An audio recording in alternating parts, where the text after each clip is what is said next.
Tomorrow I head to Seville for the 4th International Conference on Financing for Development, which we are co-hosting with Spain. But before I leave, I wanted to say a few words about the situation in Gaza. The conflict between Israel and Iran has dominated headlines, but we cannot allow the suffering of Palestinians in Gaza to be pushed into the shadows. The ceasefire achieved between Iran and Israel offers hope, and hope is more needed than ever. So it is time to find the political courage for a ceasefire in Gaza.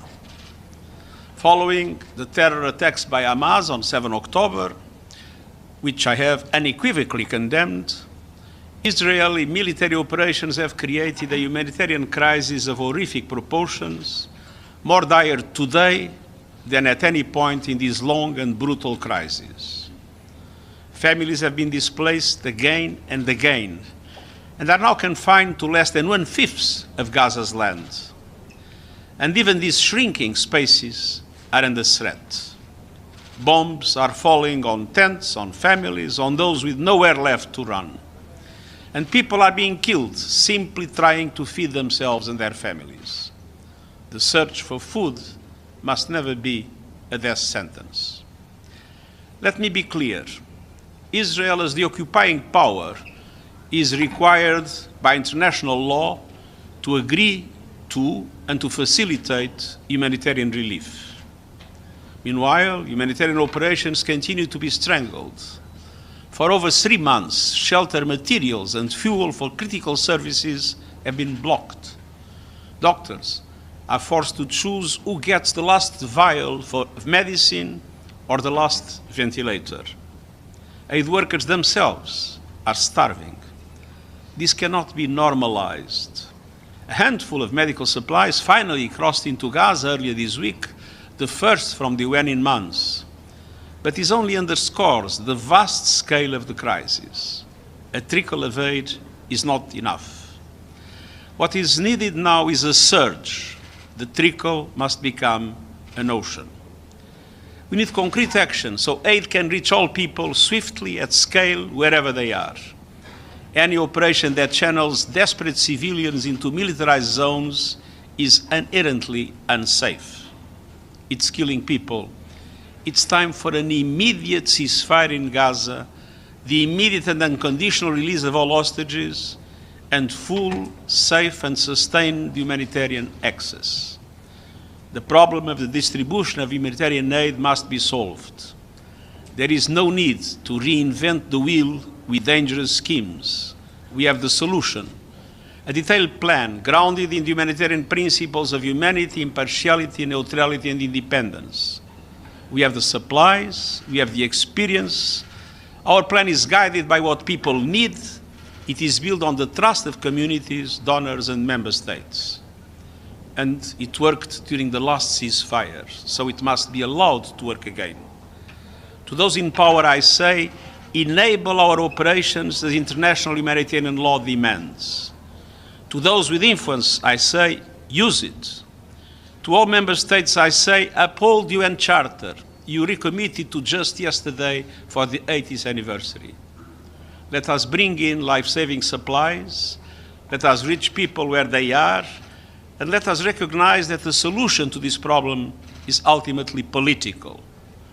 The only sustainable path to reestablishing hope is by paving the way to the two-state solution. Diplomacy and human dignity for all must prevail. Thank you. Thank you very much, Mr. Secretary General.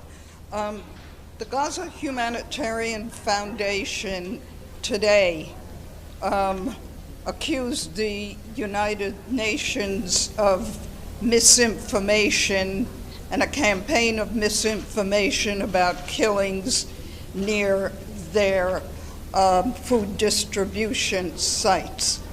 I wonder if you could answer this allegation. We didn't invent the images everybody has seen. Mr. Secretary General, Amélie Botelier from AFP News Agency. My question is on Sudan. General Buran this morning released a statement saying he had a phone call with you and you suggested a one-week ceasefire in Al-Fasher, that he accepted it. So can you confirm that, and can you tell us if you also talked with the RSF and what their answer is? Thank you. We are making contacts with both sides with that objective, and that was the fundamental reason for that phone contact. We have a dramatic situation in Al-Fasher, and you remember that some time ago a big convoy of UNICEF and WFP was bombarded. The people are starving and in an extremely difficult situation. So we need to have an amount of time of truce for aid to be distributed, and we need to have it agreed with some days in advance to prepare a massive delivery in the Al-Fasher area. I am hopeful that I had a positive answer from General Buram, and I am hopeful that both sides will understand how vital it is to avoid the catastrophe that we are witnessing in Al-Fasher. Gabriel? Mr. Secretary General, good morning. Gabriel Elizondo from Al Jazeera English. There was a report in Haaretz Israeli newspaper this morning, sir, that I want your reaction to. There were Israeli soldiers that admitted that they were ordered to shoot unarmed Palestinians while they waited for aid. What is your reaction to that report, sir? And second question is it now time for member states to sanction Israel to get it to comply with international law? Well, we don't need a report of that nature to acknowledge that there have been massive violations of international law, and indeed, when there is a violation of international law, there must be accountability. Joe? Thank you. Joseph Klein, Canada Free Press. Palestinian President Abbas has said fairly recently that the path to a full permanent ceasefire in Gaza and ending the conflict includes not only release of the hostages and withdrawal of Israeli troops, but also the complete disarmament of Hamas and Hamas's giving up of its power and authority.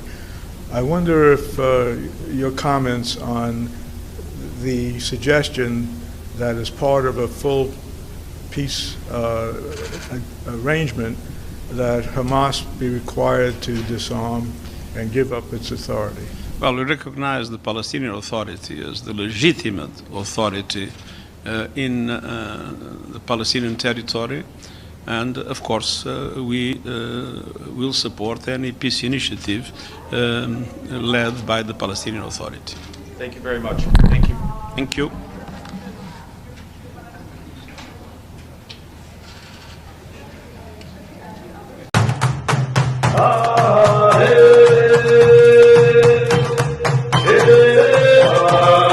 This is Adaka Africa, bringing you the latest. Tell us what you think in the comment. Like and share to friends and family. See you in the next video.